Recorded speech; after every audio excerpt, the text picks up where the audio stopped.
Eu sou Thaís Polimene, sou apresentadora e curadora aqui do Geração Curto Circuito Podcast. Sou uma mulher branca, tenho cabelo liso, comprido, castanho, tenho franja. Tô usando fone hoje. Tô com uma blusa do Belchior escrito Amar e Mudar as Coisas. Tenho pequenas tatuagens nos braços. E o meu convidado de hoje está online. É a primeira vez que eu gravo online. Não poderia ser melhor eu estrear com MM Isidoro. Seja bem-vindo, MM. Oi, Thaís, tudo bem? Muito obrigado pelo convite. Eu sou um rapaz preto, com a pele clara, cabelos e barbas brancas, a barba mais cheia. Também estou de fone e usando uma camiseta preta. Então, queria agradecer também você pelo convite e que honra, né, estrear esse formato novo aqui com vocês. Pois é, nossa, e tem tudo a ver, gente, porque o MM trabalha com audiovisual há muito tempo. Você tá me vendo? Tá tudo certo? Tá me tudo ouvindo? certo, Tá bom. tudo certo. O MM trabalha com audiovisual há muito tempo, desde a adolescência, né? Pelo que eu ouvi, assim. Como foi Sim, que você comecei a entrou? carreira com 13 anos de idade, amiga. Meu Deus! Conta essa história inspiradora, que certamente vai inspirar os jovens que estão ouvindo aqui. Então, minha família vem da comunicação, né? Meu pai tinha fundou talvez o primeiro publicitário preto, assim, a fundar uma agência própria nos anos 80. Tinha uma agência de eventos, especificamente, né? Que hoje é chamado de live marketing. Mas na época era evento com festa, show e tal. Então, a gente sempre cresceu em backstage mesmo, em camarim, sabe? Não tinha quem deixar no fim de semana, deixava a gente no camarim. Legal. A gente cresceu lá, mas eu sempre gostei muito de cinema, eu sempre gostei muito do audiovisual, da narrativa, da história. E com essa liberdade, eu acho que meus pais trouxeram pra gente aqui em casa, eu e minhas irmãs, eu comecei a fazer experimentos muito cedo. E aí, como eu moro afastado da cidade, assim, não moro na capital, em São Paulo, a gente tinha um grupinho ali de amigos que também adoravam fazer isso, e a gente meio se encontrou e ficava brincando, assim, de pega a câmerazinha da família ali, que a família filma festinha de fim de semana. Aham. A gente começava a ia fazer curso de teatro, ia tocar violão, saía da escola, né? Aí era um grupo de umas 12 pessoas, assim. E a gente saía da escola, ia pra casa de alguém, e a gente ia comer, ouvir música e ver filme, basicamente. E hoje, curiosamente, 1/3 dessa turma é cozinheiro, 1/3 é músico e 1/3 é cineasta.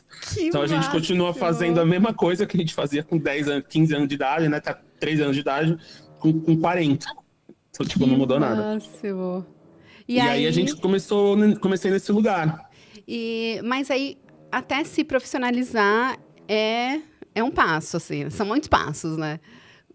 Eu ouvi que você tinha ido para a Austrália e lá na Austrália você fez muita coisa legal. Como que foi Sim, isso? até que pra mim foi esse lugar, assim, como não necessariamente eu conhecia gente do audiovisual, mas eu sabia como conhecer gente. Com 13, 14 anos, eu já estava fazendo filme que estava indo para festival, já tava fazendo clipe, me metendo nos backstage de publicidade. Tá. Então, assim, eu não estava ganhando dinheiro, mas eu já estava no meio, assim, né? E Tava aí, aprendendo também, né? Isso é super importante, o aprendizado. muito. Por isso que até o audiovisual, durante um bom tempo, era muito. E ainda é um pouco, né? Querendo ou não. Muito uma profissão de classe média, né? Porque você tinha que ver e tinha que se jogar, e era um lugar muito específico, né? É um mercado muito pequeno ainda, é um mercado com muita pouca gente. Então, para você se jogar, trabalhar e conhecer as pessoas onde as pessoas estão, e ficar meses fazendo um filme, uma série, ou semanas fazendo um comercial, um clipe, sem ganhar nada, você tinha que se manter de alguma outra maneira, né? Então, durante muito tempo, o audiovisual foi nesse lugar, agora com celular, telefone, câmerazinha mais barata, computadores e tal, a gente está chegando num lugar que está começando. A gente está chegando onde a música estava 20 anos atrás, né? Aham, Onde é qualquer lugar você verdade. senta e tem um estúdio basicamente completo, o mesmo aplicativo, o mesmo computador, a mesma interface de áudio, digital, né? Que você pode ter num barraco, numa quebrada ou num estúdio milionário na Faria Lima. Então, quando eu me joguei ali, foi isso. Quando eu fui para a Austrália, aconteceram algumas cagadas. E aí, uma das cagadas foi que caí numa escola que era baseada em arte. Então, eles tinham um projeto, um trabalho de musical, teatro, música, muito incrível. E um dia no ônibus encontrei um cara que estava com uma camiseta escrito crew, né? Então equipe do audiovisual, e tinha um nome. E eu já era nerd na época, tipo assim, estamos falando em 2001. Então já tinha sites nerd, assim, de filmes e tal. E o nome que estava embaixo era o nome de trabalho do Star Wars, do episódio 2. E eu sabia que era o nome de trabalho, porque os sites que a galera tava postando fotos, sabe, do set, do Obi-Wan Kenobi, ali eu sabia, aí eu puxei papo com o cara sacou que eu curtia, me convidou para ir para casa dele, que podia ser algo incrível, algo horrível, né? Um moleque de 15 anos, com um cara de 40 indo para casa dele num país desconhecido, mas aí ele era diretor de arte, era ele que entalhava os sabres de luz. E aí eu fui pra lá, e aí ele me convidou pra ajudar eles. Eu fiquei ajudando uns tempos, assim, na direção de arte do filme, assim, meio que, tipo, por 2 mariolas e a passagem de ônibus, sabe?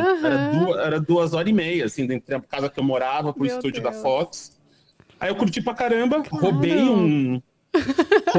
roubei uma folha de contatos do guia do estúdio físico, sabe? Como se fosse o guia quando você muda para uma casa, assim, recebe a chave, vem um guia. Então eu tinha esse guia do estúdio físico, mandei e-mail para todo mundo.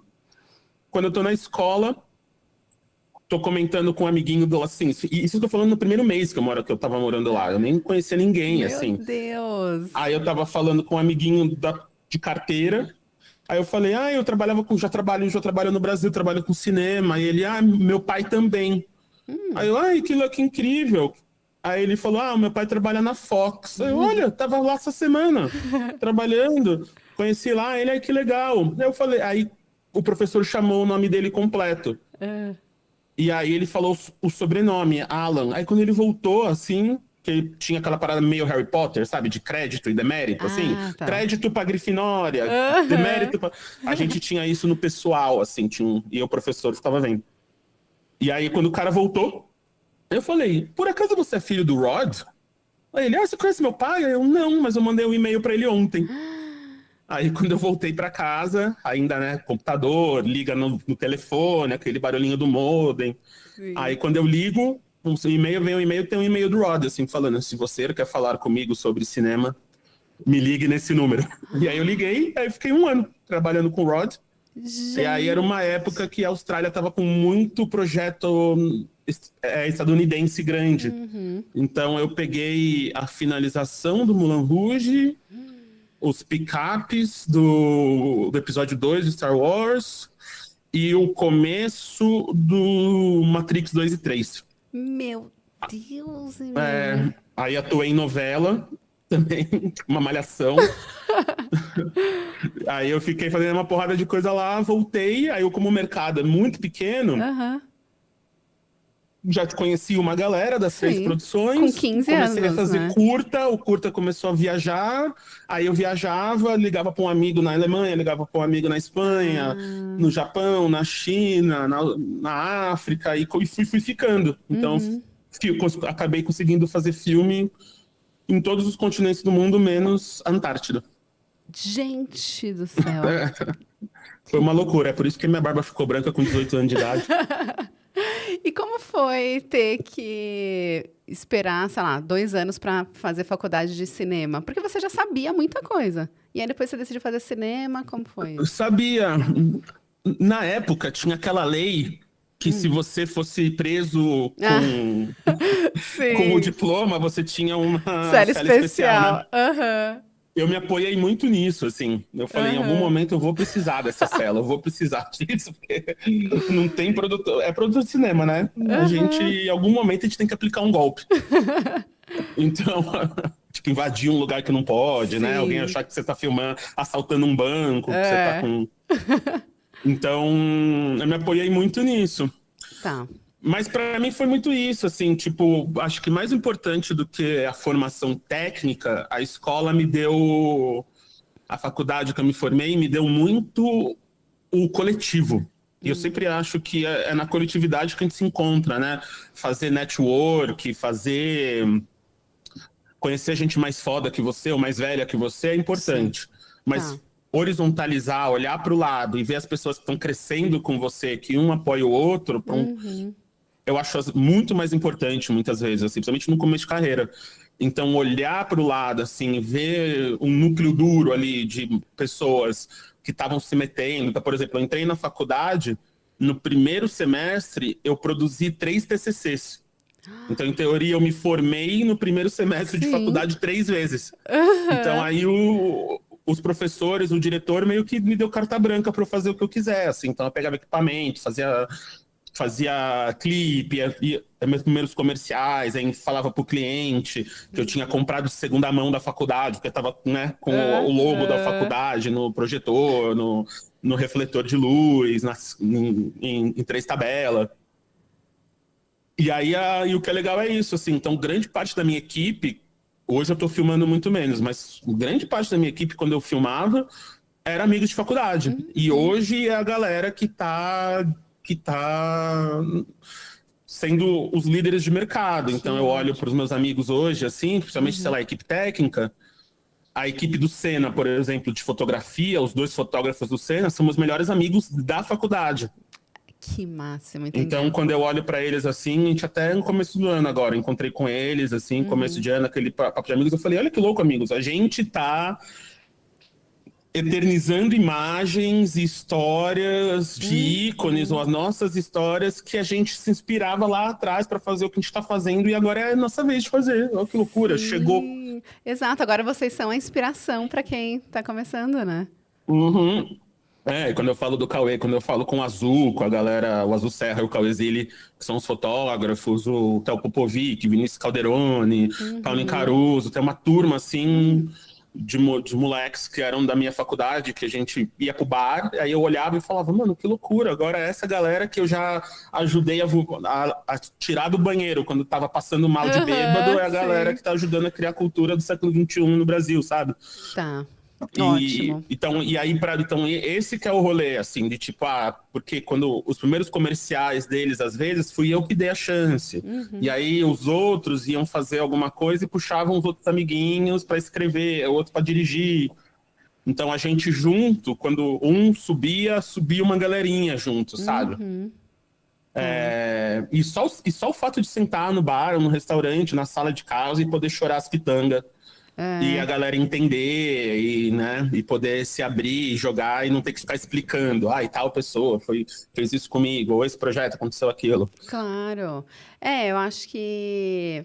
Porque você teve uma trajetória muito parecida com a trajetória de muitos influenciadores hoje em dia, muita a galera da Uhum, geração Z, assim. Até a gente estava comentando, né, peraí, que. Depois que tudo mudou, né, uhum, do podcast, que o Kaique Brito, ele foi um sim, dos atores, e o Kaique começou já trabalhando aí no TikTok e tal.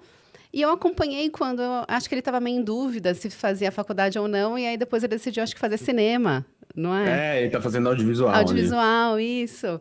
E aí eu acho que é realmente uma dúvida que muitos jovens hoje em dia têm, fazer ou não faculdade. Mas acho que esse depoimento que você dá de que a relação com a galera da faculdade é totalmente diferente e que você vai crescer junto, é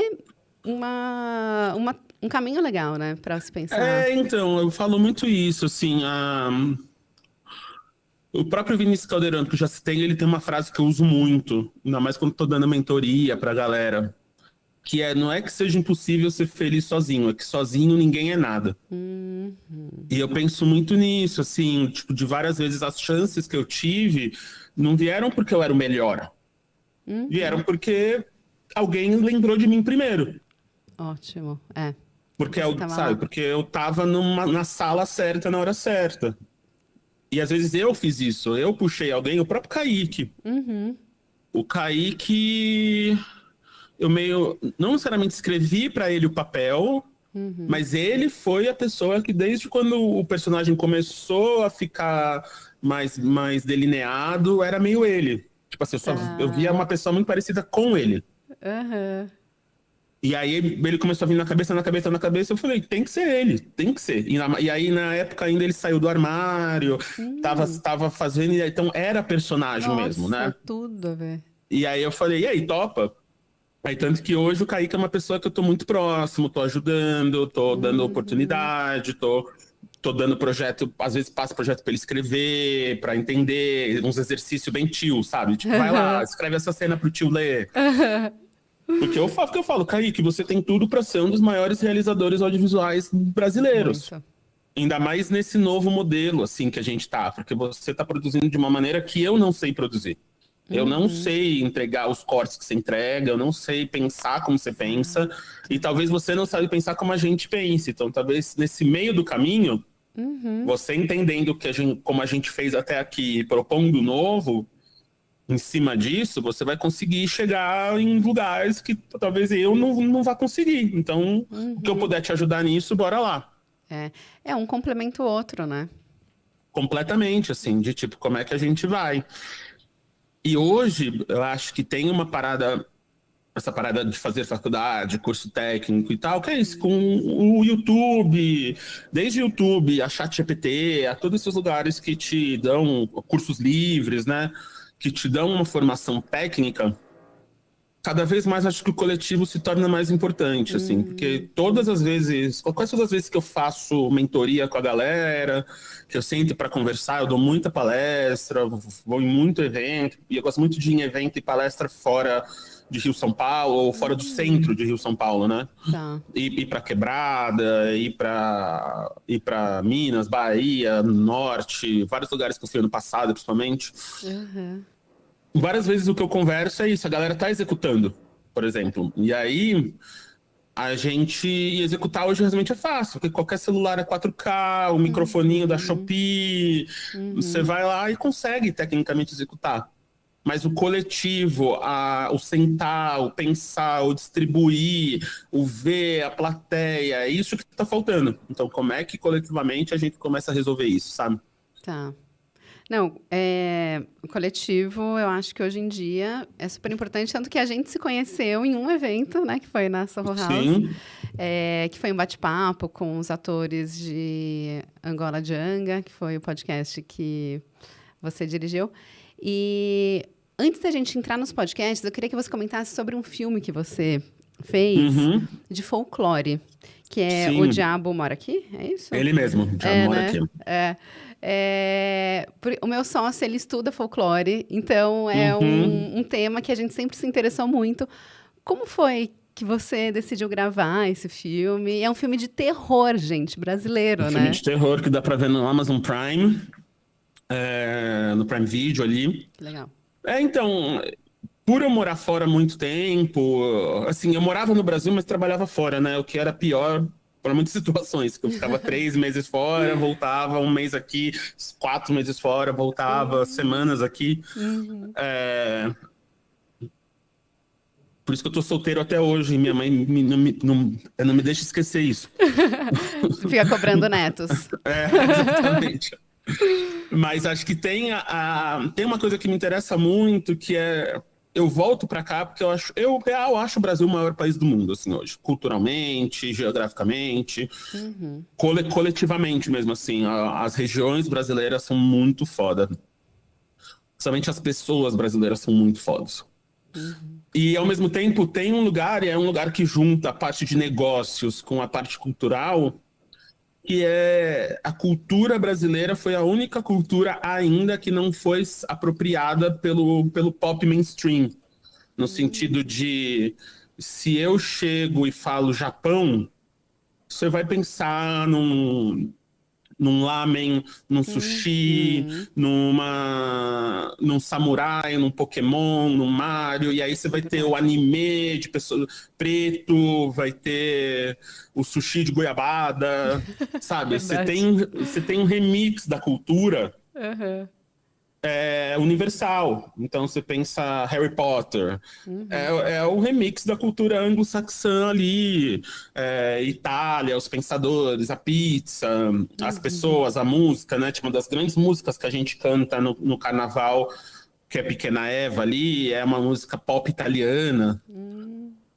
Então a gente tem algumas construções.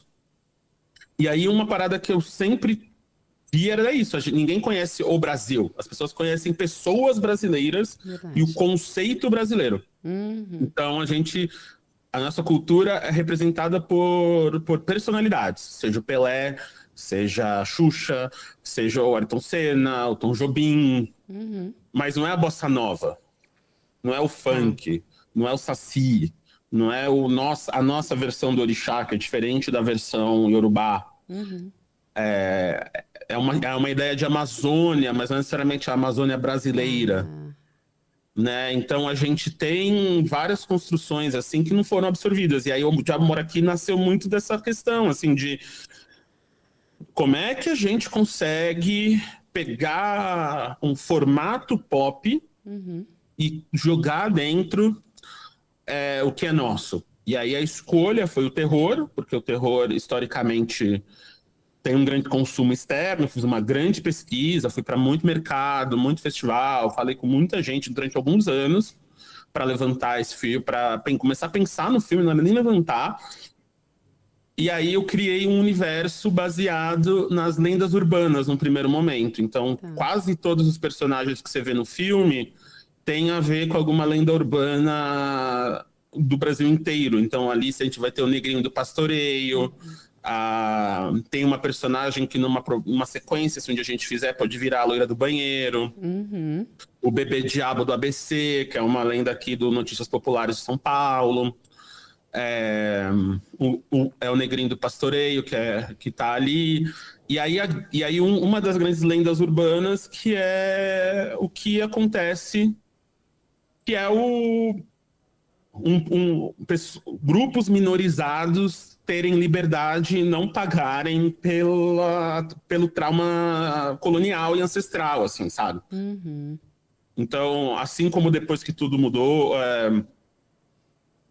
depois que tudo mudou, até o Angola Janga, todos os meus projetos têm isso, assim, eu não falo sobre nenhum, eu posso usar o passado, Tá. e posso ir para o futuro até numa ficção científica, mas eu estou sempre falando do presente, assim, como que hoje Ótimo. a gente pode dar essa olhada e tal. Então, se eu estou falando de comédia romântica preta, igual depois que não muda o que a gente deve falar ali na frente, na verdade eu estou falando sobre o que é ter afeto hoje, para uma pessoa preta, para uma pessoa LGBT, para uma pessoa gorda, mas a gente Tá. está falando do passado. E o Diabo Mora Aqui era isso, assim, Uhum. qual que é o maior vilão que trespassa e grupos minorizados hoje, e especificamente os pretos, né? É o racismo.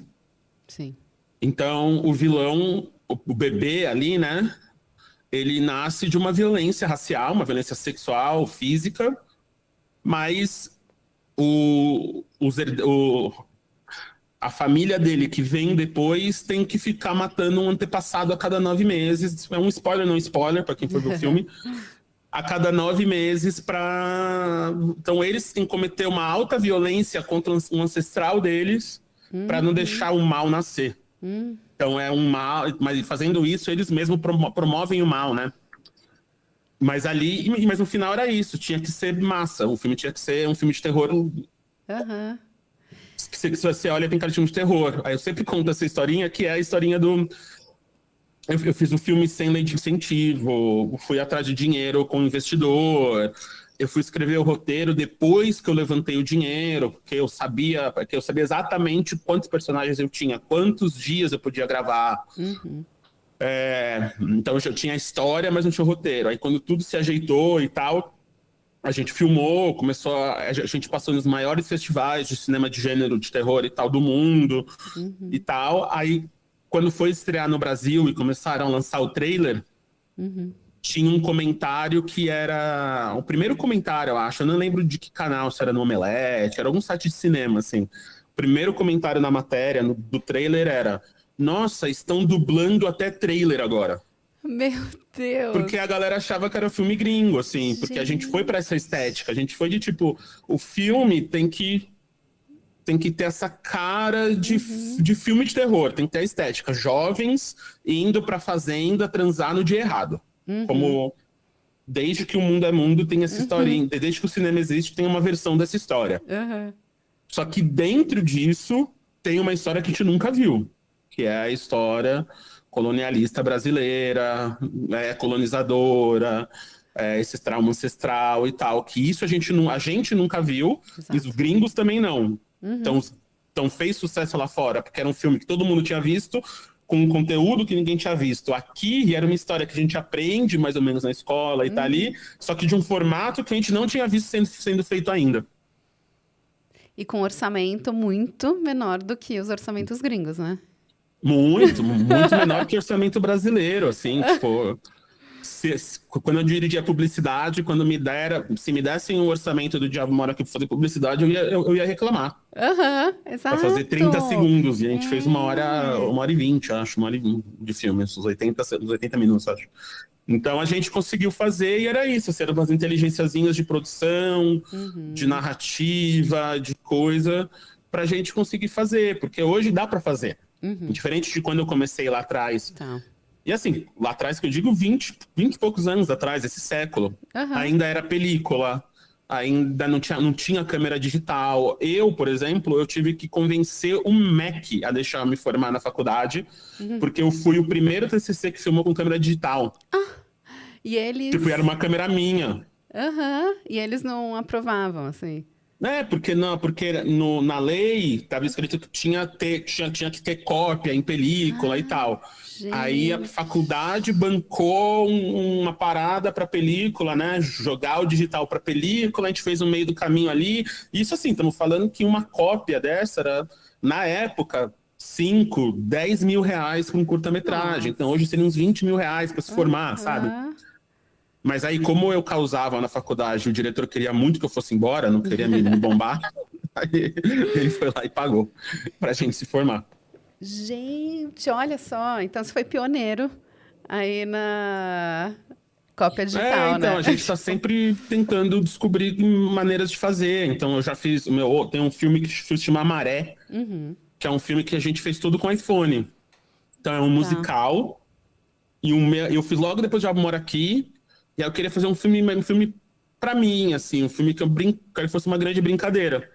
E aí todo o filme toda a equipe do filme eu queria que coubesse num carro. E aí foi filmar com o iPhone pra gente estar andando pela cidade, parar e falar, ai, quero filmar aqui, esse lugar é bonito. Ai, vamos aqui nesse shopping, que é uma história de amor. E filmar eles de mão dada, e ninguém perceber que a gente tava filmando, sabe?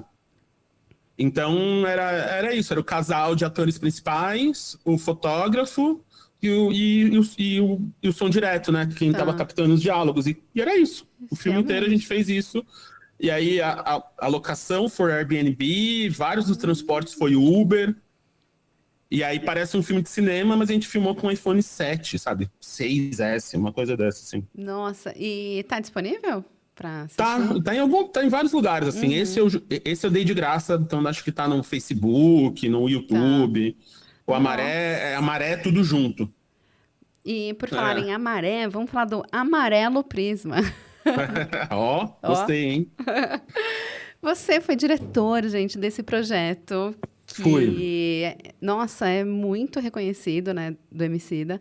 Conta como foi tudo isso, porque tem podcast, tem vídeo, tem conteúdo em texto, né? Tem. Então, o Amarelo Prisma foi um pedaço ali, foi uma ideia que o pessoal da Lab Fantasma teve, o Leandro, né, o Emicida teve, de como contar as ideias e o conceito por trás do disco dele, do Amarelo, em outras narrativas. E aí ele se juntou com a Mutato, uma agência, né, de conteúdo, publicidade, para fazer isso acontecer. E aí eles me chamaram para ajudar a conceitualizar as coisas. E aí a gente fez a ideia era fazer um negócio... Era uma outra ideia do que executou. E eu apresentei para eles essa ideia, a gente começou a falar em dezembro de 19. Tá. Aí, fim de ano, carnaval, vem e volta. Quando a gente fez a primeira reunião para começar, literalmente, reunião de kickoff no projeto, na casa do Emicida, quando a gente volta para casa, ele mora no mato, né? A gente volta para casa, todo mundo, ai, que demais, todo mundo inspirado no carro e tal. Quando o celular volta a pegar sinal, a gente começa a ver, foi no dia que foi declarado a quarentena no Brasil. E aí, claramente, não ia rolar o projeto. Ia esperar 15 dias, né? Exatamente. A gente tava, depois a gente volta. Eu tenho uma vida paralela que eu trabalho, às vezes, de comunicação, coisas difíceis para governos e grandes conglomerados. Eu já meio sabia que isso ia acontecer, ia demorar um pouquinho mais. E eu falei, galera, não vai rolar, beleza, valeu, boa sorte, vamos nos falando. Mas aí deu 10 dias, assim, a gente viu que ia ter que fazer alguma coisa, que exatamente as pessoas que a gente queria impactar com o projeto original eram as pessoas que mais iam se ferrar na pandemia, né, na quarentena. E aí eu pedi uns dias, repensei o projeto e aí criei o que virou o Amarelo Prisma, que é uma série de 4 podcasts baseado nos ensinamentos de um monge vietnamita, o Thich Nhat Hanh, que eu sempre erro, assim, mas basicamente você tem que estar fisicamente saudável para poder ter energia para cuidar da sua mente, da sua alma, da sua cabeça. E aí, quando você está holisticamente bem, corpo e alma, cabeça, você tem como inspirar a sua comunidade para coletivamente mudarem a própria história. Então, cada episódio é focado nisso. O primeiro episódio é como a gente cuida do corpo. Segundo episódio, da alma. A gente fecha o indivíduo. Quando o indivíduo está bem, ele ajuda a comunidade a se inspirar para ter coragem, no último episódio, de mudar a própria história. E aí são episódios longos. O briefing dos episódios interno, para mim, era um episódio para você ouvir tomando chá e comendo biscoito de polvilho na rede. Tá. Tipo assim, 1h30, é devagar. Era para ter tempo na pandemia para ir, mas como a gente sabia que ia ter momentos... Eu fiz um projeto muito grande de saúde mental para o Meta, né? Dentro das redes do Meta, chamado Eu Estou. Nossa, eu aprendi... muito legal isso. eu aprendi bastante coisa ali. E o Eu Estou é um projeto gigante que impactou 40 milhões de pessoas para falar de prevenção de suicídio, saúde mental, uma porrada de muita gente, assim. E aí a gente tem um frameworkzinho de falar sobre quando a pessoa tá mal. Então é tipo um farol mesmo, né? Começa a ter o farol verde, que está começando a ter uma crise, o amarelo, a pessoa está pensando no que vai fazer e pesquisando, e o vermelho, que está para acontecer alguma coisa. Tá. E aí eu apliquei exatamente essa lógica no Amarelo Prisma, onde eu tinha que ter coisas muito rápidas para você bater o olho e sacar e ver que você não estava sozinho, que tinha um caminho, principalmente na quarentena a galera sozinha. Então isso é o conteúdo de rede social. Aí tinha o lugar para se você tivesse um pouquinho mais de tempo para ver, a gente pegou o mesmo material e eu reescrevi, readaptei para fazer vídeos de YouTube de 10 minutos, então tem animação, tem uma linguagem YouTube. E aí depois, se você tá bem, ou se você tá melhorando, ou se você tá com tempo, tá com vontade, tinha o vídeo longo, o podcast longo, né? Na verdade, o áudio, que você punha para ouvir e ia. E aí depois ainda o GNT veio falar com a gente fez 2 episódios, transformou isso em 2 episódios de programa de televisão. E aí teve várias coisas em cima disso, assim. Então foi um projeto que foi bem especial, assim, de fazer, porque toda hora, assim, que eu entrevistava alguém, às vezes eu tava escrevendo, eu mandava umas mensagens pra galera, eu falava, galera, eu não entendo como vocês estão me pagando pra eu me transformar numa pessoa melhor, assim, sabe? Tipo, que demais. eu tô fazendo um doutorado de encontrar umas pessoas muito foda. E aprender com elas, né? E aprender com elas, no momento que o mundo estava acabando, né? Então eu fiquei vivendo os primeiros meses da pandemia, assim, num oásis de esperança, sabe? Então a minha referência de pandemia, de rolê, foi muito diferente de muita gente. Porque eu tava nesse lugar, assim, eu tava escrevendo, eu tava falando, tava vivendo, e aí era isso, juntou todas as minhas experiências de vida, de know-how, de como contar uma história em áudio, como contar uma história em vídeo, como fazer publicidade, como... Porque no final era isso, né? A gente tinha que falar do disco, a gente tinha que falar da música, Então, se você ouviu o Amarelo Prisma, tem algumas camadas, e aí a camada é, através da história do hip-hop, a gente conta a história do Emicida, da família dele, da Lab Fantasma, e isso leva a gente a falar com especialistas em cada área para falar do tema do episódio. Então você pode entrar, porque a gente está entrevistando o DJ Dandan, que é o DJ da noite né, do hip hop, os grandes DJ do hip hop paulista, ou você gosta da mãe do Emicida e ela planta, mas no final a gente vai você vai ouvir também sobre Ayurveda e punk e terapia. Gente, demais, super importante. O Eu Estou foi antes do Amarelo Prisma? Foi, o Eu Estou foi em 2018, se não me engano. Tá, pouco tempo antes, né? 2 anos. Sim, antes, foi 2 anos. E o Eu Estou teve 2 temporadas, né? Então o Eu Estou teve uma primeira temporada, que era eu, a doutora Karen Scavacini e o PC Siqueira apresentando. E aí depois teve uma segunda temporada onde a gente filmou sobreviventes de suicídio. E aí o sobrevivente aqui não é só a pessoa que tenta o suicídio e sobrevive, é as pessoas que ficam para trás, né? Sim. Então, pais que perderam filhos, irmãs que perderam irmãos. Então a gente contou, então tem uma história de um padre que tentou se matar, e aí hoje usa isso na missa dele, um casal de pais que perdeu a filha, tem uma menina que tentou se matar com 12 anos de idade, aí hoje tá com 30 e poucos e ainda meio que paga por isso, porque se quebrou inteira, fica fazendo essa cirurgia, mas principalmente é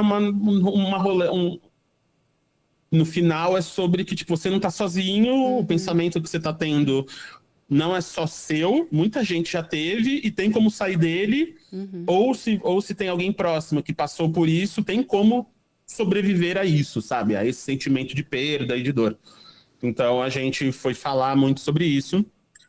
E aí me facilitou muito para às vezes para vender shampoo, sabe? Porque aí você falou, mano, se eu vende morte, vendi com muitas aspas, né? Se eu vende morte, se eu vende suicídio para a população brasileira, e principalmente uma das maiores empresas do mundo comprou e quis fazer isso comigo, talvez eu consiga vender um shampoo mais fácil, eu consiga vender um rapper mais fácil. Talvez. Nossa, qualquer outra coisa se tornou fácil, né? Exatamente.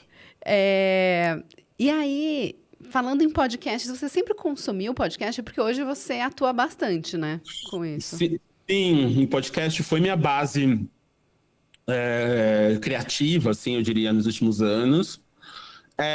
Por isso, sempre porque eu viajava muito, eu ouvia muito audiobook. Ah, tá. E eu ouvia muito podcast no começo, quando saiu. Porque a palavra podcast vem de iPod, né? Ah, nossa. Eu sempre fiquei pensando, por que será pod? Mas é por causa da Apple, então. Quem cunhou foi a Apple quando tinha o iTunes e o iPod, e aí eles criaram o sistema, porque é um sistema aberto, né? Que é o RSS, que tem site, blog, desde sempre. Lembro. A única coisa que você pegava era manual, assim, você tinha que entrar num site, pegar esse link, né, que era o RSS do site, jogar no iTunes, e aí ele começava a baixar o áudio. E aí sincronizava com o iPod. E aí a ideia era isso, assim, qualquer rádio viraria uma rádio online e qualquer pessoa viraria uma rádio. Perfeito. Então tem até um vídeo bem famoso do Steve Jobs, assim, famoso dá pra ver fácil, do Steve Jobs anunciando a palavra, o conceito. Que legal. Falando, estamos apresentando o podcast para o mundo. E aí virou o nome. Então, assim, eu sempre consumi, assim, tem podcast que eu ouço desde o episódio 1 e tá com 700 episódios, sabe, semanais, assim, então, tipo, 11 anos de coisa. Tem podcast que acabou e voltou, e, assim, 15 anos de podcast, no começo do YouTube ali, já fazia uns videocasts. Então, assim, eu tô no meio faz um tempo, e aí eu entrei, porque eu brinco, assim, que o mundo do podcast, especialmente paulista, assim, que virou o começo do podcast brasileiro, eram meus amigos de jogar jogo de tabuleiro junto no começo do século, assim. Então, eu brinco que é meio Game of Thrones. Que tava todo mundo na mesma mesa, aí a galera começou a criar alianças, começaram a se separar, as casas começaram às vezes a brigar, e aí começaram a criar reinos gigantes, e aí parte virou Jovem Nerd, parte virou Omelete, parte virou o B9. Aham. E aí eu era meio bobo da corte, que tava em todas as cortes ao mesmo tempo, assim, sabe? Brincando com a galera. E eu nunca entrei. Só que aí o Cris Dias, que tá no Braincast, apresenta Boa Noite Internet, um grande podcast. Fala muito de carreira também, fala muito do mundo corporativo e questões. Para quem não ouve, ouve. Eu brinco que se eu tô na internet desde quando tudo era mato, é porque é o mato que o Cris Dias plantou. Uau! Então ele tá real na internet brasileira desde... Era o deserto, assim. Ele que veio semeando muitas das coisas que a gente faz hoje. E aí ele tava no Facebook, tava no Meta, saiu, não sabia o que fazer, ele pegou o cunhado dele, foram abrir uma produtora de podcast, um dia a gente tava conversando, eu tinha um parceiro de produção também, que produzia meus audiovisuais, há 10, 15 anos, e a gente falou, por que a gente não junta? E aí a gente fundou a Ampere, que foi uma produtora, ainda é, né, eu já não sou mais sócio, uma produtora de áudio, e a Ampere, era isso que eu falei, a Ampere tinha um diferencial que não era só o podcast próprio, a gente fazia muito podcast para marca, então fiz podcast para 99, para HBO, eu apresentei grande parte dos podcasts das séries premium da HBO, né? Então é Lovecraft Country, Watchmen, Sim. His Dark Materials, que é um dos meus livros favoritos, assim, então ficar sendo pago para ser nerd de duas coisas que eu amo foi incrível. Então a gente fez muito isso. E aí a gente também tinha, pelo meu expertise, a gente tinha essa sacada, essa variação de poder trabalhar com audiodrama, né? Audiodrama e audiobook. Tá. Então, quando os serviços vieram, estavam precisando procurar alguém para executar, era isso, a gente só estava lá, não foi nada especial, a gente estava lá, tipo, tinha o conhecimento de produção técnico, mas tinha um rolê de já ter dirigido ator, já ter tido em set e tal. Nossa. E aí, para vocês terem ideia, o primeiro projeto que eu te fez disso foi o primeiro projeto em áudio do Chico Felice. Qual que foi? Que foi o Mulher Maravilha, que é a biografia da Elke Maravilha, que depois virou livro impresso. Mas primeiro começou como audiolivro num serviço chamado Storytel, seu serviço sueco. Aí, por causa desse, eles me convidaram para dirigir os livros em português da saga Harry Potter. Então eu dirigi os 7 livros da saga ali com o Ícaro Silva. Indico muito ouvir, porque o Ícaro também, eu ficava sendo pago para ficar um ano, assim, que a gente gravou 7 livros, eu olhava e falava, como o Ícaro tá fazendo isso? Eu não tenho ideia, assim. Ele fez vários personagens, né? Ele fez 421 personagens diferentes. Uau. Que é o número de personagens que falam durante a saga, assim. E não era que ele parava, assim, e falava, vamos gravar todas as falas do Harry desse capítulo, vamos gravar a Hermione, o narrador, né? Não, ele lia corrido. Então ele tava aqui, e Harry entrou no dormitório da Grifinória. Olá, Hermione, tudo bem? Olá, Harry, estou bem. Eu falo, mano, que absurdo. Como não confundia, né? Exato. Assim. E aí, por causa disso, porque eu já vinha, né? Já tinha esse selo de trabalhar em filme em Hollywood. Depois a J.K. Rowling me escolheu pessoalmente para dirigir o Harry Potter.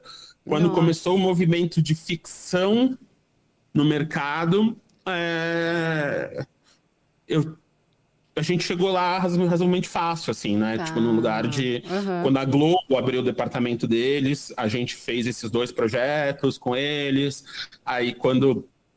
a produtora da Viola Davis veio para cá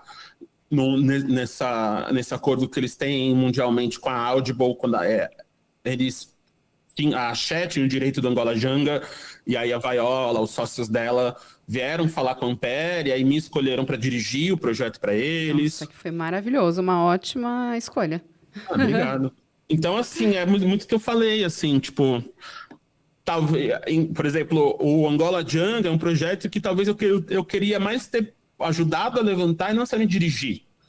Mas eu era um unicórnio, no sentido de ter o que eles precisavam, no tempo que eles precisavam. Talvez só existisse eu, alguém com um moleque preto da macumba, que entende o tema, mas também tem experiência com ator, tem experiência com áudio, tem experiência em trabalhar com player grande, tem experiência em trabalhar com gente fora do Brasil, já teve experiência em Hollywood. Infelizmente, só tinha eu, sabe, no diagrama de Venn, assim, quando você vai desenhando os círculos. E aí teve um buraco, né? Se sobrou no meio, assim, um centrinho muito fino que era exatamente do meu tamanho, assim. Uau. E aí, então, uma grande parte do trabalho hoje em dia, para mim, é isso, assim, tipo, como é que eu trago as pessoas? E o áudio, para mim, foi muito nesse lugar, amiga, de tipo, como é que é um lugar que eu posso testar mais coisa, tenho mais liberdade, por causa de financeira e tal, e as pessoas confiavam em mim para executar, porque eu tinha esse know-how, mas ao mesmo tempo era um lugar que eu podia apresentar processos e pessoas que não estariam nesses lugares tradicionalmente. Então, quando eu faço Eles Estão Aqui, que é uma ficção científica indígena, primeiro eu não entendo como a Globo comprou uma ficção científica indígena, me pagou e me colocou num palco da CCXP para vender o projeto, mas aconteceu. E aí, quando eu escrevo isso, eu sabia que eu não poderia fazer sozinho. Então eu trago o Daniel Munduruku, o grande escritor indígena, quase entrou na BL agora e tal, para me ajudar a desenvolver a história que eu tinha criado. E depois eu coloco indígenas na sala de roteiro, pessoas pretas na sala de roteiro, porque é sobre isso a série, né? Sobre essa ideia de Brasil, sobre com indígenas, as pessoas pretas e as pessoas brancas e ETs, né? Na Amazônia durante a ditadura, baseado numa história real, inclusive, que é a Operação Prato, de militares indo caçar ET na Amazônia no meio da ditadura. Uau. E aí, como é que a gente conta essa história, sendo que eu tinha que ter atores indígenas, atores pretos, atores nesses lugares. Então, se eu tivesse que filmar isso, ia ser muito difícil eu ter essa liberdade de pegar uma atriz que nunca fez nada para fazer o primeiro grande projeto de áudio da Globo. Mas como eu tinha ali esse rolê, eu tinha um tempo para regravar, como é que faz, deu certo. Mesma coisa com Depois que Tudo Mudou, que era uma história preta, queer, adolescente, jovem, e na sala de roteiro eram só pretos, adolescentes, jovens, queer, sabe? Sim. Depois que Tudo Mudou. Aliás, essas duas séries dá para ouvir no Spotify, né? Dá para ouvir em qualquer player. Dá para ouvir no Globoplay e em qualquer player de áudio. Então, eu procurei no aplicativo da Globoplay e não achei. Eu não sei se eles tiraram a área de podcast. Normalmente tem uma abinha ali, podcasts. Eu acho que no celular estava mais fácil, mas eles deram uma mudada de... Deve ter sido isso. Porque daí eu falei, gente, não é possível, deixa eu ver se eu acho. Daí eu procurei no Spotify, achei. Então, eles colocaram tudo no Spotify, abriram, acho que no lançamento teve um período de exclusividade no Globoplay e depois saiu. Foi pra fora, mas esses dois dá pra ouvir. Então é isso, Eles Estão Aqui é um projeto que questiona uma coisa que já teve um grupo de pessoas que já sofreram uma invasão alienígena no Brasil. Só que de vez de vir do céu, em naves de metal, veio do mar em naves de madeira.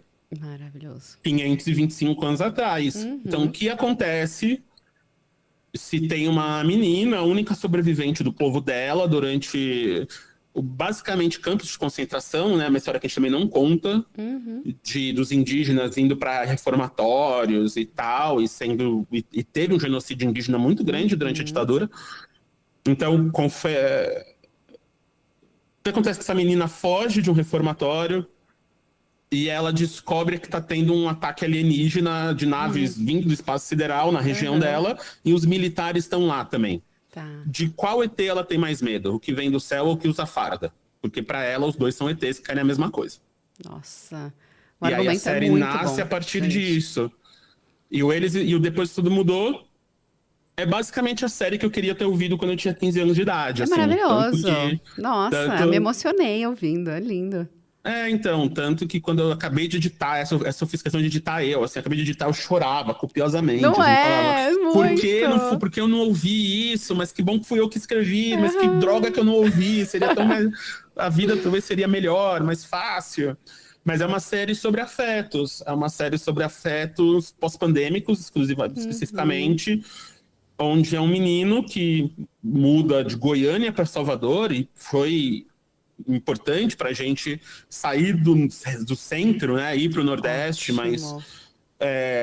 um menino que nasce no Centro-Oeste, é um menino bissexual, e aí quando ele tá arrumando as coisas no armário dele, literalmente no armário, né, wink wink, Aham. piscadinha, Aham. ele acha no fundo do armário uma caixa com como se fosse um tesourinho de um moleque que viveu nesse apartamento nos anos 80. E aí ele começa a ouvir áudios diários desse moleque, começa a encontrar amigos online na aula ali, né? Uhum. Para descobrir esse segredo, eles começam a ouvir juntos e eles começam a comparar a vida. Então cria-se um triângulo amoroso, Uhum. onde esse menino começa a se relacionar com um casal de amigos, um moleque muito gay, tipo gay é, e magrinho, e fortinho e tal, e Uhum. bonitinho, na maneira mais tradicional da palavra, né? Uhum. E uma menina gorda gamer, preta, que quer jogar esportes profissional, assim. Então Muito legal. eles começam a se interagir e ouvir Uhum. esse áudio diário desse cara saindo do armário e se descobrindo gay na virada dos 80 para os 90 e tem uma comparação Tá. direta entre a pandemia da AIDS com a Uhum. pandemia do corona e Uhum. um cruzamento de uma grande pandemia que não passou ainda, que é a pandemia da homofobia, né? Uhum. Então a gente começa a conectar essas três histórias, é, essas quatro histórias se encontram nesse Uhum. lugar. E também é sobre o luto coletivo que a gente estava passando e ainda estamos, né, da pandemia e tal. Tanto que o último episódio para mim é destruidora, assim, tipo, as últimas cenas, É, assim, toda vez que eu sim. ouço, que eu escrevo, eu falo, ai, o que a gente fez? E vocês gravaram remotamente? Não, a gente gravou depois, né? Tá. É, eu gravo sempre esses audiodramas, eu tento gravar o mais possível, presencial possível. Então, Uhum. assim, o que a gente gravou remotamente, depois que tudo mudou, o Eles Estão Aqui foi tudo ao vivo, Uhum. menos a parte do rádio nos primeiros episódios. Porque os dois. Aí, uma parada mais técnica, se alguém aqui quer fazer audiodrama, Uhum. por exemplo, se você ouviu Eles Estão Aqui, você perceba que a cada 2 episódios a gente muda a estética da série. Então, os primeiros 2 episódios Hum. tem uma desculpinha para sem áudio, que é a Tá. menina correndo na mata, ela encontra um rádio amador e aí ela fala com as pessoas nesse rádio, né? Uhum. E aí as pessoas do rádio eu gravei remoto. Tá, tá. Aí os dois, aí chega o dono do barraquinho ali, né? Do casebre no meio do mato, aí vira uma peça de teatro. Que é cenas seguintes, Hum. é cenas ao vivo ali, e eles agindo ali. E aí os últimos 2 episódios a gente já vai pro audiodrama completão, de eles no meio do mato, fugindo, e ET atrás, e tiroteio, e tiro, porrada e bomba. Mas talvez esse for, na época, seria o primeiro audiodrama de muita gente. Então, Uhum. se eu começasse com tiro, porrada e bomba, talvez as pessoas não iam se entender, É, podia me estranhar, né? estranhar. Então, Uhum. ali eu gravei tudo ao vivo, olho no olho. Eles estão. Depois tudo mudou, mesma coisa. A gente gravou tudo ao vivo. Eles tiveram muito. Todos os 2 projetos tiveram muita preparação de elenco. Uhum. E aí a gente gravava meio em tempo real, assim, de tipo, várias das cenas é 1 para 1, porque os meninos estavam muito amigos, eles estavam Ai, muito que legal. soltos. E aí eu falava ação, eles ficavam lendo ali no estúdio e brigando e se beijando e se Aham. amando. E aí a gente foi levando as participações e tal. É a única participação que não é ao vivo é a participação do Ney, que é o Hum. personagem da fala, Sim, da das fita, porque fitas. tinha a parada das fitas. Sim. O Lucas Leto, que é o personagem, o ator, estava fazendo novela, Tá. então ele não tinha como vir para São Paulo. E aí o que a gente fez foi na cena que... vou dar um spoiler aqui, né? Mas na cena que eles se encontram com o personagem mais velho, eu gravei não, o operador de áudio foi o Ney. Olha. Que era um cara super hétero, super do rock and roll, assim, mas ele tava muito emocionado com a série, gravando, sabe? E aí eu falei, amigo, você quer ser o Ney? Aí ele, quero. Aí ele ficava lendo com os meninos, assim, foi mó bonito. Cara barbudão do rock, assim, o Carlão. E aí ele leu, a gente editou, aí eu mandei para um estúdio no Rio e a gente fez igual a gente tá fazendo aqui. Eu fiquei em São Paulo, o Lucas ficava ouvindo os atores e ficava atuando com eles ouvindo, sabe? Tá, sim. Então, assim, foi já ao gravado, vivo, não né? ao vivo. Sim. E aí o Angola Janga é baseado numa HQ. Aí esse tá na Audible, que é um serviço pago da Amazon. Mas tem meses grátis, né? Se você tem Prime Video, se você tem Prime, né? Acho que são 3 meses. Se você não tem, é 1 mês. Então dá pra ouvir o Angola e mais os outros originais são incríveis. E é inspirado numa HQ do Marcelo Dessalete, que foi um outro desafio, né? De adaptar algo que é extremamente visual. Que é essa HQ, que foi ganhadora do Jabuti e tal, mas é uma HQ sobre Zumbi dos Palmares, sobre Palmares. E aí o ponto de vista da HQ é, se quem conhece Palmares e lembra da aula de história, tem um preto, um escravo fugido preto que tá em Palmares, que é quem em teoria traz zumbi. Então ele é tipo o Judas da história, assim, que ele traz zumbi pros portugueses e é aí que o zumbi é preso e Palmares cai. E aí o Angola Janga é do ponto de vista do Soares, de por que como ele chega em Palmares, e aí como que ele... E aí a história até ele trair zumbi lá na frente, e por que ele traiu. Então a gente tá contando com personagens... É isso, assim, eu falo que pra mim é um blockbuster, pra mim é um filme da Marvel, com que os super-heróis são de verdade, e eu tinha que fazer... E tem uma parada do áudio que eu gosto muito, e por isso que eu fui pro áudio, que é o áudio é uma cocriação minha, né, a gente que tá fazendo, com o ouvinte. Nossa, é muito. Onde, né, você que ouviu eles e ouve, então a gente vai até um certo ponto, e aí você que tá ouvindo tem que trazer a sua imaginação e a sua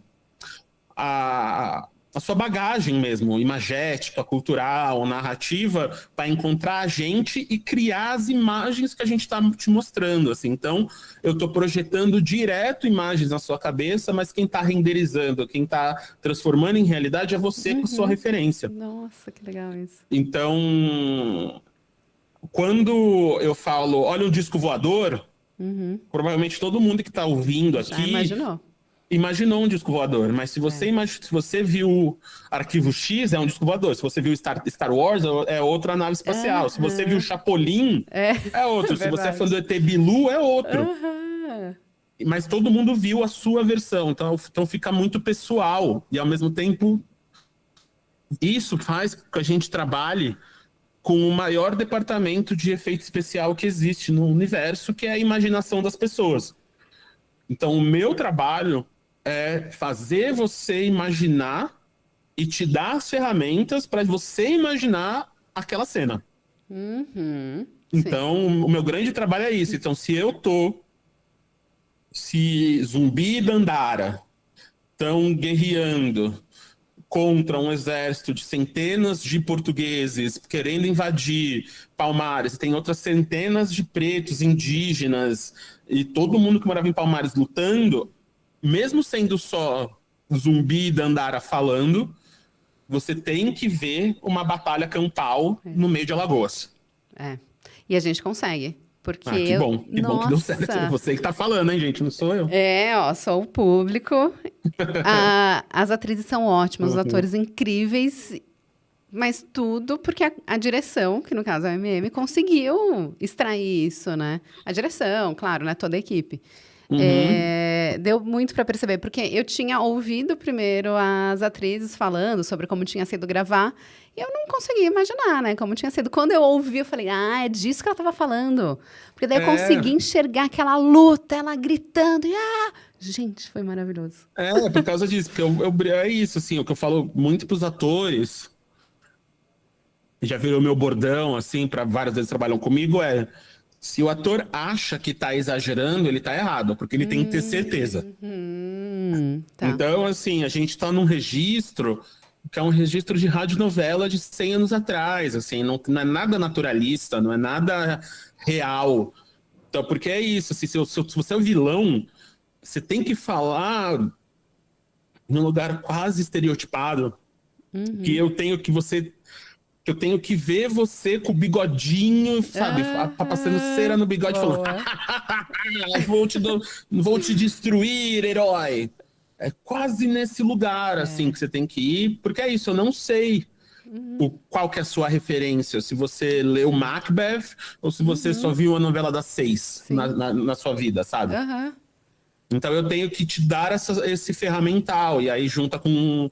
Então, por exemplo, quando o pessoal ouve o final, até atores, tem até na Audible, vou até pegar aqui porque eu adoro isso. Na Audible, se você entrar lá, tem o comentário das pessoas, né?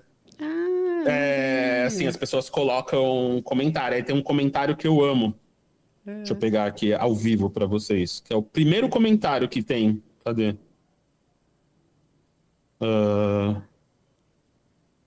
Cadê?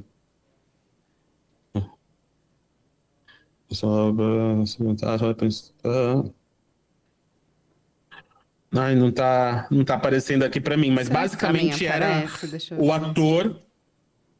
Era alguém falando, nossa, a história é super envolvente, o áudio, a parada. Mesmo sendo o ator da peça, o ator do... Eu gravei o Angola Janga, eu não sabia que ia ficar assim, fiquei impressionado. Eu falei, olha que safado, ele escolheu o projeto para ganhar, para ganhar uma grana. Ó, deixa eu ver. Não. E aí... Cadê? É Narrativa Rica em Detalhes? Não é esse, né? Deixa eu ver. Qual que é o nome do... Você Aqui, lembra? ó, tá como cliente áudio, ó, maravilhosos profissionais. Texto com ótima adaptação, muito imersivo. Mesmo como ator da obra, me senti completamente surpreso com a qualidade técnica. Olha, adoro, maravilhosos profissionais, eu incluso. Eu adoro, porque é isso, assim, porque você tá ali no estúdio comigo, Você não imagina, né? eu tô sempre dirigindo de olho fechado, então eu tenho quase sempre comigo a minha preparadora de elenco, que trabalhou com os atores, então sabe, eles e uma assistente de direção, que trabalha comigo há muitos anos. E aí eu peço para elas acompanharem o texto e fico de olho fechado, porque eu tô ouvindo o projeto final. Tá. Então, assim, na minha cabeça, eu tô ouvindo a trilha, eu tô ouvindo o efeito sonoro, eu tô ouvindo o corte. Às vezes eu peço para falar uma palavrinha de novo, ou um personagem, ou fazer de novo, porque eu tenho um personagem A, mas o B não entregou no primeiro take, eu preciso de duas falas dele diferentes ali. Então eu tô ouvindo o final. Então, quando tá na edição, para mim é simplesmente o que eu já tava ouvindo há anos, sabe? Às vezes anos. Tipo, o Angola Janga demorou entre eu ser contratado e lançar 2 anos e meio Nossa. de projeto. Então, assim, o que eu estava ouvindo lá atrás é o que a gente está entregando, o que está entregando. Então, eu entendo, assim, quando os atores ouvem e falam, nossa, era isso então? Era isso. Finalmente vocês ouviram que eu tô há 2 anos ouvindo, a gente conseguir fazer. Então, e para mim é uma grande brincadeira mesmo, assim, é um jogo, é a gente voltar a fazer a brincadeira do teatrinho na sala de casa pro vovô e pra vovó nas férias de verão, sabe? Então, isso é uma parada que eu gosto muito, essa troca de estar na sala, de fazer a galera chegar e construir. E é muito louco de ver a reação das pessoas. Então, no Angola, por exemplo, em todos eles, assim, mas o Angola mais recente, a gente ficava entrando e saindo com os atores da sala, né? Então a gente quase sempre eu gosto de gravar em ordem cronológica, o Angola não deu. Por causa dos atores e tal. Então quase sempre eu gravo em tempo, tipo assim, em cronologia da cena 1 do episódio 1 é a primeira cena que a gente grava, a última cena do último episódio é o último episódio. O Angola não deu. Então às vezes tinha atores que não estavam em certos episódios e tal, e ele tinha que gravar uma falinha, uma ceninha, eles ficavam dentro do estúdio. Nossa, várias vezes, assim, a gente tinha que dar um tempo, era para otimizar, mas a gente tinha que dar o tempo porque o ator começava a chorar. porque via uma cena de morte, via uma cena de amor, e aí não estava preparado, não tava, sabe, porque eu não tinha lido os outros episódios, sabe? Então aconteceu algumas vezes assim, não, vamos parar, vamos tomar um chá, sabe? Porque a próxima cena já era cena de porradaria. Então o ator tinha que estar animadaço, já estar emocionado. Meu Deus. Mudar totalmente a emoção, né? Então vamos dar um tempo e tal. Então é isso que eu falo, assim, a gente tem que garantir que tá funcionando, tá dando certo sem nada. Tipo assim, só na voz, só Exato. ali tá dando certo. Depois, quando colocar a parte cosmética, né? Tipo, a perfumaria ali, que é a maquiagenzinha, o blush e a coisa, só vai melhorar. Assim, não é isso que vai fazer a história acontecer. E aí tem uma coisa do áudio, para quem quer fazer áudio, ou audiovisual, assim, que para mim foi a grande diferença dos dois formatos e as grandes sacadas. E às vezes, quando o áudio principalmente, que a galera do audiovisual vai fazer áudio e acha que é o audiovisual sem imagem, para mim tem algumas diferenças. A maior diferença técnica é o audiovisual, ele precisa de ação. O audiovisual, ele precisa que tenham coisas acontecendo. Mesmo se for um documentário com câmera parada, vai entrar o GC, o nome da pessoa, vai cortar para uma imagem do que a pessoa está falando. Vai acontecer alguma coisa nesse corte, nessa parada, para coisas acontecerem, né? Tipo, se você vê vlog no YouTube, a pessoa erra, fica preto e branco, né? Entra um sonzinho, muda, tem ação. O áudio, ele precisa de uma coisa só, que é verdade. Por quê? Porque o sentido da audição é o sentido primordial do ser humano. O sentido da audição é o primeiro sentido que a gente desenvolve na barriga das nossas mães, meses antes de qualquer outro, e é o último sentido que desliga no cérebro quando a gente morre. Então, tem alguma coisa no áudio, assim, muito ancestral, muito primal, que se fez importante desenvolver primeiro e desligar por último. Verdade. E aí, por exemplo, quando você está dormindo, às vezes a pessoa acende a luz, você não acorda. Mas um barulho, um cachorro, se você é mãe, o seu filho faz... no outro quarto, você levanta e sai correndo. Então, assim, a gente está sempre muito ligado. E pode ser, porque a gente estava dormindo ao ar livre na floresta e tinha que ligar se estava chegando um predador e para guardar as nossas crias. Beleza. Mas isso trouxe pra gente até hoje. Então, por isso, quando alguém mente pra você, dá aquela gaguejada, você fica ressabiado, né? Então, quando eu estou apresentando uma história em áudio, aquelas personagens têm que ser de verdade. Então, quando eu coloco uma atriz indígena para atuar no papel de uma indígena, a Bia Tapuia, por exemplo, que foi a personagem no Eles Estão Aqui, ela era a personagem, ela era ainda é. Porque ela é uma tapuia, o vô dela é o cacique, eles estão lá presos e ilhados porque o garimpo ilegal e a grilagem está querendo tomar conta da terra deles.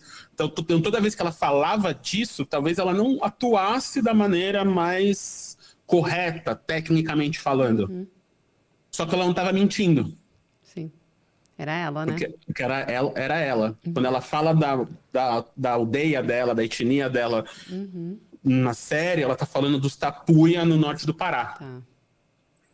Então, para mim, é muito importante isso, assim. E no audiovisual, não necessariamente, porque no audiovisual a gente pode enganar muito com o corte, com o set, com a montagem, com a roupinha, com a maquiagem, com a música, né? No áudio eu não tenho isso, no áudio eu não tenho a perfumaria, você não vai bater o olho e vai ver, tipo, quem tá vendo o vídeo disso aqui, vendo a minha luz vermelha e tal.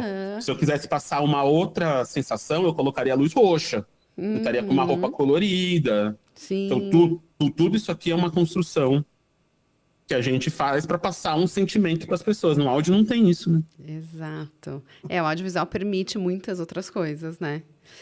Chegamos ao final aqui da nossa conversa. Que bom que foi rápido e serviu para alguma coisa.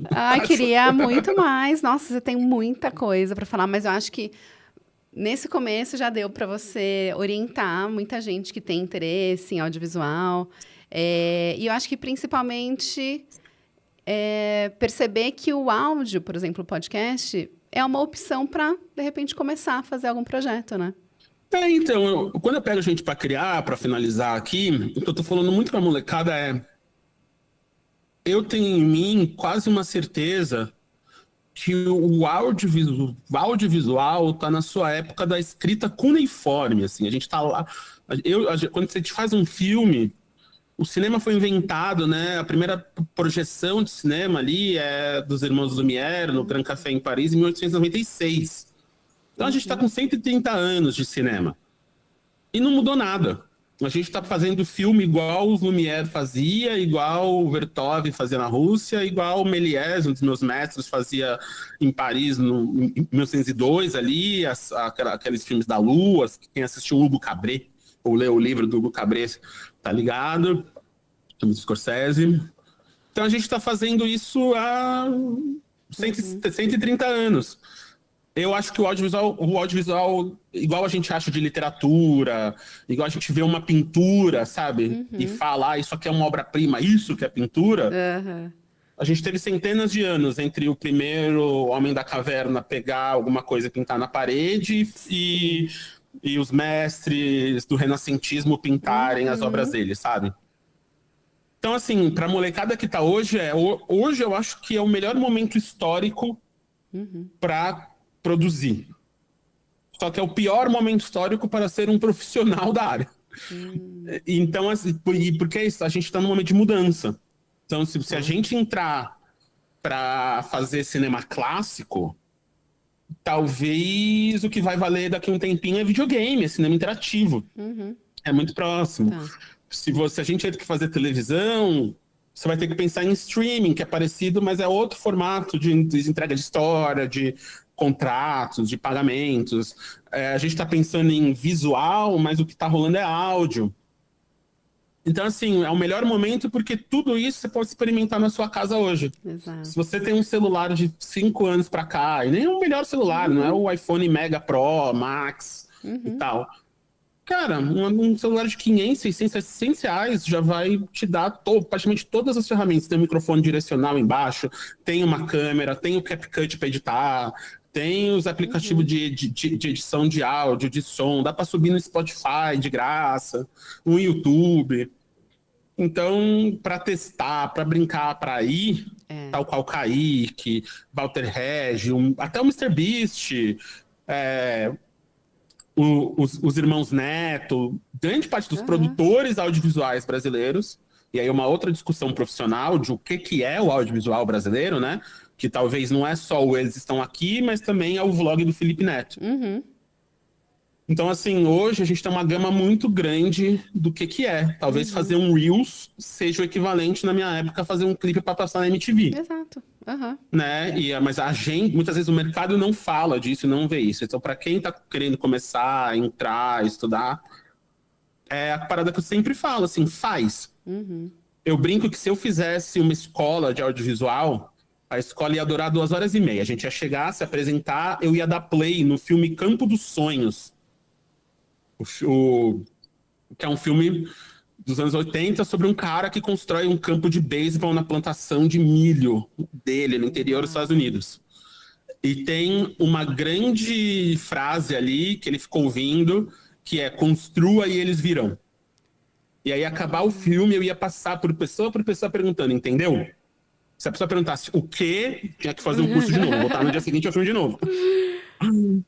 Mas se eu falo de experiência, é isso. Todas as vezes que eu fiz, ou que deu certo pra mim, é porque eu tinha testado, eu tava no lugar, eu tava num festivalzinho de filme independente, eu tava no bar, eu tava jogado, eu tinha visto tutorial, e quando me perguntaram, eu sabia o que era, às vezes não sabia nem executar, mas sabia o que era, e ia aprendendo fazendo. Então façam, estejam nos lugares, que talvez é maneira mais fácil de fazer acontecer, tal qual eu e o Thaís nos conhecemos, né? Exatamente, porque a gente estava aí, na vida. Porque a gente estava aí. Então, acho que tem esse lugar. Para mim, todo mundo que eu vejo que faz, meus amigos ganhadores de Oscar em Hollywood, a galera das quebradas que está fazendo às vezes, coisas até mais impactantes para as comunidades, né? Que não é o ganhar o Oscar, mas é ele mudar a vida da pessoa através de um poema, tipo num sarau da Cooperifa, do Sérgio Vaz. Eles estão fazendo, eles estão ali. Eles estão se apresentando, como diria o saudoso Woody Allen, né? Que a gente não pode nem falar muito mais sobre ele. Mas 70% do trabalho é aparecer. Os outros 30% é fazer. Então apareça, faça, testa, que uma hora acontece. Maravilhoso. Gente, ouçam todos os podcasts do MM, vejam os filmes. E se o pessoal quiser saber mais sobre você, Instagram você não é tão atuante, né? Como que tá? Tudo dando certo, eu não uso nenhuma rede social. Eu uso por Ótimo, obrigação maravilhoso. quando tem contrato. Que é um desespero para minha gente. Sim. Mas assim, tipo, entra lá, uma hora ou outra eu posto, Tá, tô legal. sempre por aí, mas muitas vezes eu gosto muito de fazer coisas físicas, então Tá. vê lá que eu tô sempre em evento, quem for do Rio tem o Rio 2C logo mais, Que legal, tô sempre em Minas ótimo. Tô sempre em Minas para os eventos do Sebrae lá, o Max, tô tentando ir bastante pro Nordeste, pros labs e festivais que tem lá, então se me viu na rua, fala que me viu aqui, a gente bate um papo. Maravilhoso, muito obrigada, MM. Foi incrível o papo. A gente se encontra na Soho House, no Rio, porque agora também estarei mais lá no Rio. Bora! E a gente também está aqui, infelizmente, temos que estar nas redes sociais, Geração Curto Circuito. E aí, Spotify, YouTube, TikTok, Instagram. E, nossa, aprendi demais agora com você e espero que a gente possa continuar aí esse contato. Que bom, amiga. Eu que agradeço aí o convite. Imagina, parabéns Adoro por o podcast, tudo. Parabéns e obrigado mais uma vez. Obrigada A a gente você. se encontra por aí logo mais. Valeu. Ó, depois eu tenho que te entregar uma caneca aqui. Oba! Todo mundo que vem Quero. ganha. Aí eu vou te entregar pessoalmente. Perfeito, combinado. Obrigadão. Valeu, obrigada a você. Tchau, tchau.